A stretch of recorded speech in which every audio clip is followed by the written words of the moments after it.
Sarap! Ano ba?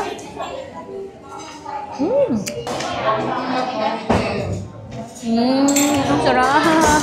Alam mo kung ano yung nakakalungkot kapag masarap yung pagkain? Kadalasan, ang mahal ng presyo. Pero alam nyo ba, dito sa Soupy Buns, bukod sa masarap na, ay affordable pa yung mga pagkain nila. Tapos, yung mga staff nila, talaga namang sobrang friendly at accommodating. Kaya pang nantay nyo, tara, samahan nyo ko dito sa Soupy Buns. Ang Soupy Buns ay isang air-conditioned Chinese restaurant na talaga namang hindi nawawala ng customer kahit hindi peak hours, ay ang dami pa rin kumakain. Ito yung magiging basihan nyo para malaman na isang restaurant ay maraming kumakain kapag hindi nawawala ng customer kahit hindi na peak hours. Malawak nga yung dining area nila kasi pag napuno na yung area dito sa baba, ay meron pa sila dito sa taas. Nung pumunta nga kami dito ay weekdays at alanganing oras pa, pero hindi naubusan ng tao talaga kapag dito sa restaurant na to. Kaya naman masasabi kong masarap talaga siya. Meron pa silang stations dito kung saan makikita mo na niluto ng chef yung mga pagkain na ginagawa nila.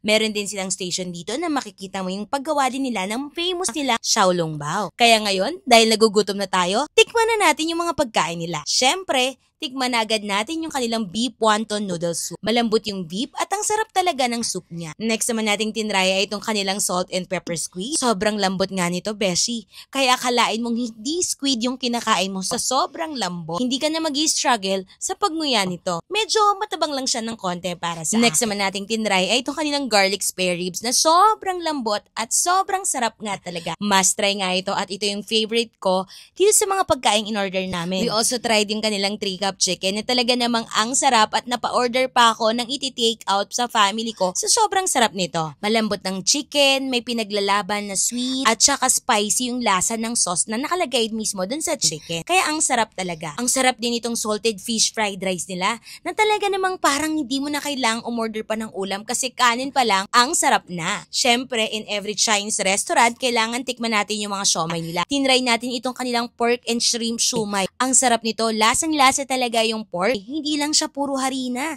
Talaga namang sobrang linamnam at sarap talaga. Lastly, tinry natin itong kanilang famous na chocolate xiaolongbao na perfect talaga ang sarap lalo na kapag sinamahan mo pa ng kanilang rock salt cheese na dip. At yung simpleng iced tea drink nila, ang sarap din kasi brewed iced tea siya. By the way, located nga pala itong Soupy Buns sa 30 General Alejandrino Street, Poblacion, Arayat, Pampanga. Open sila from 11 a.m. to 9 p.m. Lalagay ko na nga rin pala yung menu nila para may idea kayo kung gaano kamura yung prices nila at kung ano pa yung mga pwede nyong orderin dito. So for more travel tips and food review, follow nyo na ako. Yan lang mga kalakwat siya. Bye!